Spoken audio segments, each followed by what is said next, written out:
2026 yıl Aktil'de. Aktil'in hamımıza uğur getirsin. Arzu ettiler ki bütün uşaqlar ailəsilə gözəl vaxt keçirsin.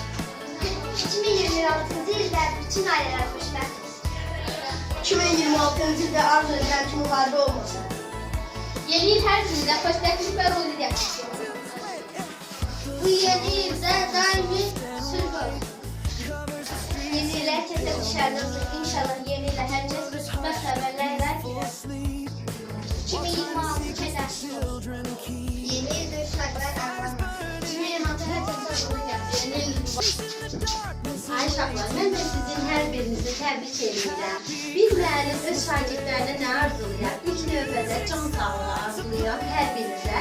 İkincisi də ki, sizə hər birinizə ali təhsil almağı diləyirəm.